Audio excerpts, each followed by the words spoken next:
दुश्मन को छुप कर नहीं ललकार कर मारते हैं chief of army staff, chief of defence forces field marshal Syed Asim Munir का कौमी उलमा मशाइख कॉन्फ्रेंस से खिताब। दहशतगर्दी पाकिस्तान का नहीं हिंदुस्तान का वतीरा है। मार का हक में अल्लाह की नुसरत से कामयाबी मिली।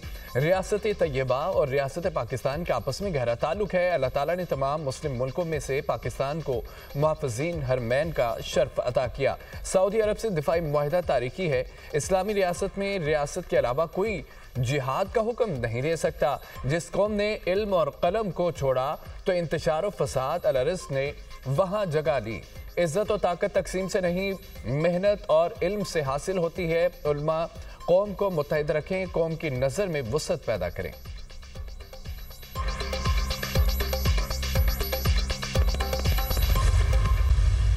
जब मार्का हक हुआ, उस अजीम कामयाबी और पाकिस्तान की अफवाज की दलेराना और इंतहाई जुर्रत के साथ उस जंग को लीड किया फील्ड मार्शल सईद आसिम मुनीर ने। हर सिपाही और हर जर्नैल ने, चाहे वो बरी फौज के हों या फ़ज़ाई फ़ौज के हों या बहरी फ़ौज के, उन सब की इसमें बेमिसाल इसमें उनकी काविशें शामिल हैं। अगर इस मुल्क ने तरक्की करनी है, उसके लिए फिर दहशतगर्दी का खात्मा इंतहाई ज़रूरी है। ये ना जादू टूने से कोई बात होगी, ना किसी और तरीके से, सिर्फ और सिर्फ शबाना रोज मेहनत से होगी इंशाअल्लाह। फौज पाकिस्तान के खिलाफ प्रोपेगेंडा नाकाबिले बर्दाश्त। वज़ीर आज़म का कौमी उलमा कन्वेंशन से खिताब। कहा, फौज की कुर्बानियों का मजाक उड़ाएंगे तो कौन पाकिस्तान की इज्जत करेगा। मुसल्लह अफवाज की जुर्रत और बहादुरी से दुश्मन को इबरतनाक शिकस्त हुई। फील्ड मार्शल सईद आसिम मुनीर ने जुर्रत और महारत से जंग को लीड किया।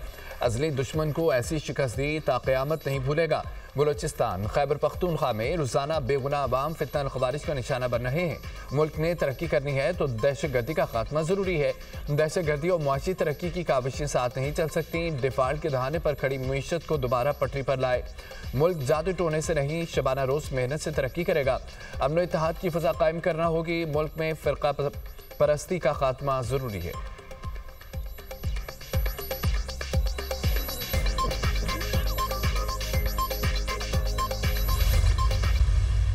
बानी पीटीआई की जेल सहूलतों का जायजा लेने के लिए कमेटी का क़याम नामुमकिन। वज़ीर आज़म के मुशीर बराए सियासी अमूर सेनेटर राना सनाउल्लाह ने दुनिया न्यूज़ के प्रोग्राम दुनिया में बुखारी के साथ में गुफ्तगू करते हुए कहा कि मैंने तहरीक इंसाफ को ऐसी कमेटी की पेशकश नहीं की। जेल रूल्स ऐसी कमेटी की इजाज़त नहीं देते। डिस्ट्रिक्ट एंड सेशन जज को कानून इजाज़त देता है कि वो जेल में जाए और मुआयना करे। राना सनाउल्लाह ने यह भी कहा कि बानी पीटीआई ने जेल से जो पैगाम दिया उस पर कानूनी तकाज़ों के मुताबिक कार्रवाई हो सकती है। बानी तहरीक इंसाफ की अडयाला से किसी और जेल मुंतकली का फैसला नहीं हुआ। अगर पीटीआई हर मुलाकात के दिन एहतजाज करती रही तो हुकूमत मामले पर गौर कर सकती है।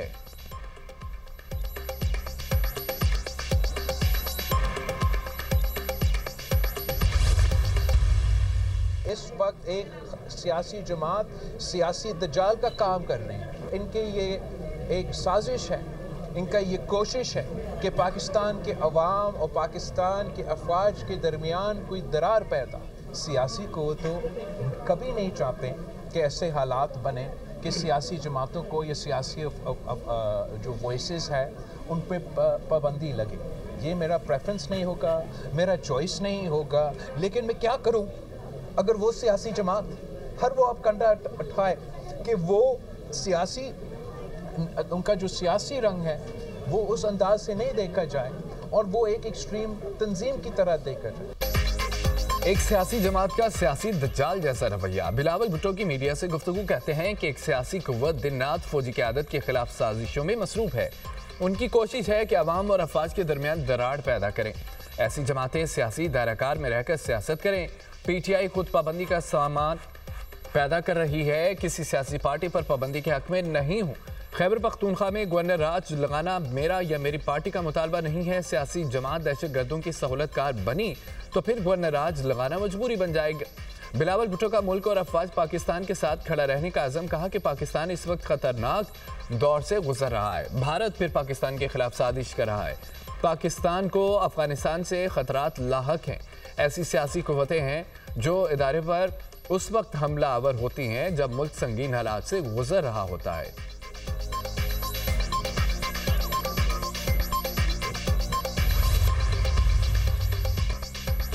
कौमी असम्बली इजलास में पीटीआई अरकान का एहतजाज और शोर शराबा। पीटीआई अरकान का पॉइंट ऑफ ऑर्डर पर बात करने की इजाजत देने का मुतालबा। तारिक फजल चौधरी ने कहा है कि वक्फा सवालात के बाद अपोजिशन को वक्त दिया जाएगा। पीटीआई अरकान की ऐवान में शदीद नारेबाजी, अपोजिशन की निशानदेही पर कोरम नामुकम्मल निकला। इजलास गैर मुअय्यना मुद्दत तक मुलतवी। आसिफा भुट्टो का कायम मुकाम स्पीकर कौमी असम्बली के रवैये पर मायूसी का इजहार। कहा कि स्पीकर को सेशन मुअख्खर करने की हिदायत दी गई ताकि मेरा तवज्जो दिलाओ नोटिस पेश ना हो सके। इजलास को मुअख्खर करना निहायत छोटी और घटिया सियासी चाल है। शाजिया मरी बोली, हुकूमत का रवैया बहुत ही मायूस कुन था। एक एयरपोर्ट पर ऐसी लड़ाई लड़ेंगे जो ये बहुत छोटी सोच है। न्यू इस्लामाबाद एयरपोर्ट का नाम तब्दील करके शहीद बेनजीर भुट्टो एयरपोर्ट रखा जाए। सारे आईनी और कानूनी है। इस तरीके से ये अगर आप चलाएंगे तो ये नहीं चल सकता। इससे कोई थर्ड फोर्स बेनिफिट करेगी जो इस मुल्क के लिए ख़तरा है, जमहूरियत के लिए ख़तरा है। ये हमें तवक्को नहीं थी कि इस फ्लोर पे आके और इस पार्लियामान में यहाँ से आके ये इतने सारे इलेक्टेड नुमाइंदे जिनके पास अवाम के 3 करोड़ वोट है, वो आकर के फ़कत ये कहेंगे कि खान से मुलाकात कराओ। लेकिन ये हमारी कमज़ोरी नहीं है, ये सिस्टम का फॉल्ट है। मुल्क और जमहूरियत की मजबूती हमारा मकसद है। कुछ लोग हालात बेहतर होते देखना नहीं चाहते। बैरिस्टर गौर की मीडिया टॉक कहते हैं कि बार बार कहा जिद ज़बरदस्ती से कुछ नहीं होगा। हमने आईन और कानून के खिलाफ कुछ नहीं किया। हम 3 करोड़ लोगों के नुमाइंदे हैं। इतनी बड़ी जमात को सिस्टम से निकाल दें तो पीछे बचता क्या है। स्पीकर कौमी असम्बली मुश्किल वक्त में अच्छी कोशिश कर चुके हैं। स्पीकर का किरदार काबिल तारीफ रहा। मजीद अच्छे इकदाम की ज़रूरत है। असद कैसर का 20 और 21 दिसंबर को कौमी कॉन्फ्रेंस बुलाने का ऐलान। कहा कि कॉन्फ्रेंस में कौमी एजेंडा देना है। तमाम जमहूरियत पसंद लोग हमारा साथ दें। हुकूमत आइन को नहीं मानती, सिर्फ जोर ज़बरदस्ती पर चल रही है। मुल्क तब आगे बढ़ेगा जब जमहूरियत होगी। बानी पीटीआई की बहनों की मुलाकात रूल और कानून में है।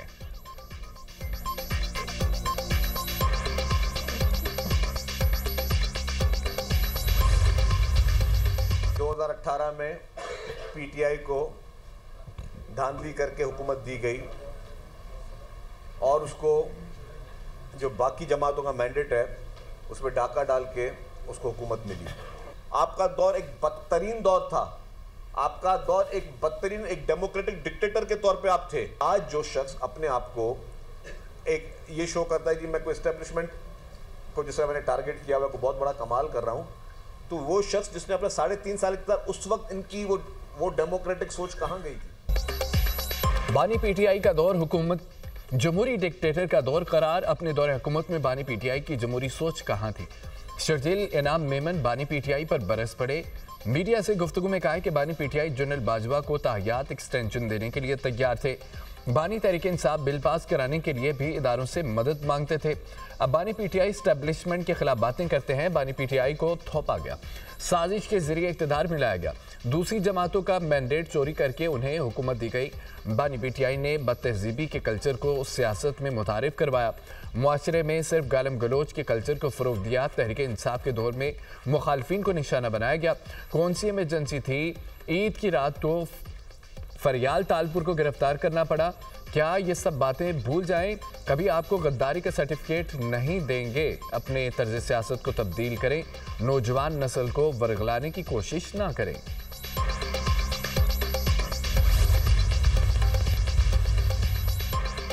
पीटीआई ने पार्टी आइन में खामियां दूर करने के लिए कमेटी बना दी। बैरिस्टर गौहर, सलमान अकरम राजा, डॉक्टर आरिफ अलवी शामिल।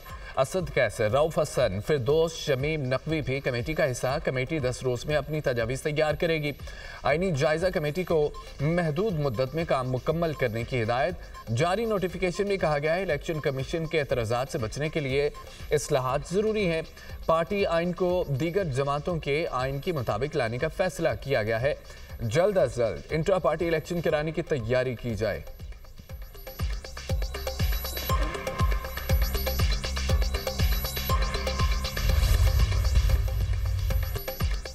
कराची की सड़कों पर दंदनाती हैवी ट्रैफिक ने एक रोज में 3 जानें ले ली। सरजानी 4 के करीब तेज रफ्तार वाटर टैंकर ने मोटरसाइकिल सवार नौजवान को कुचल डाला। मुतवफ़ी आबिद फर्से का तालिब इल्म और 2 बहनों का इकलौता भाई था। शेरशाह पुल पर डंपर की टक्कर से मोटरसाइकिल पर सवार 29 साला नसरीन जान से गई। शौहर शदीद जख्मी। औरंगी टाउन फरीद कॉलोनी में वाटर टैंकर ने 4 साला सुफियान को कुचल दिया। पुलिस ने टैंकर तहवील में लेकर थाने मुंतकिल कर दिया। रमजान कराची में हैवी ट्रैफिक के हादसात में 246 अफराद जान गंवा चुके हैं।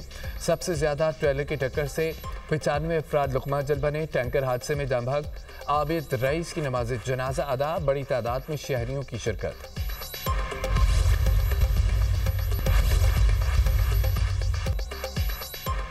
वज़ीर आला पंजाब मरियम नवाज ने बसंत बहाली की मंजूरी दे दी। बसंत 6, 7 और 8 फरवरी को पूरे लाहौर में मनाई जाएगी। बसंत ऑर्डिनेंस 2025 पर मुकम्मल अमल दरामद किया जाएगा। लाहौर भर में मोटरसाइकिलों पर सेफ्टी एंटीना लगाने की मुहिम आज से शुरू हो रही है। सीनियर वज़ीर पंजाब मरियम औरंगजेब कहती हैं कि बसंत से पहले और बसंत के दौरान लाहौर की हर मोटरसाइकिल पर हिफाजती एंटीना नस्ब किया जाएगा। सिक्योरिटी और इंसानी जानों का तहफ़्फ़ुज़ वज़ीर आला पंजाब की अव्वलीन तरजीह है।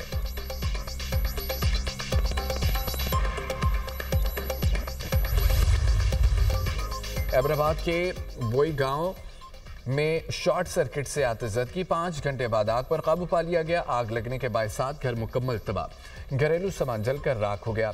दुश्वार गुजार रास्ते के बायस आग बुझाने में वक्त लगा। गजा जंगबंदी को 2 माह मुकम्मल। फलस्तीनियों के मसाइल जूं के तूं। सीज फायर के बावजूद इसराइली फौज की खिलाफ वर्जियाँ। 24 घंटों में मजीद 3 मासूम फलस्तीनी शहीद, 5 जख्मी हो गए। इसराइली फौज ने 738 बार मुआहदे की खिलाफ वर्जी की। इसराइली हमलों में 379 फलस्तीनी शहीद, 1000 जख्मी हुए। शोधा की मजमूई तादाद 70,366 हो गई। 1,71,064 फलस्तीनी जख्मी हो चुके हैं। बेयारो मददगार और खुले आसमान तले सोने वालों के लिए एक और इम्तिहान। तूफान बायरन से सैलाब और शदीद मौसमी खतरात बढ़ गए हैं। इसराइल ने मकबूजा मगरबी किनारे में 764 गैर कानूनी हाउसिंग यूनिट्स की मंजूरी दे दी।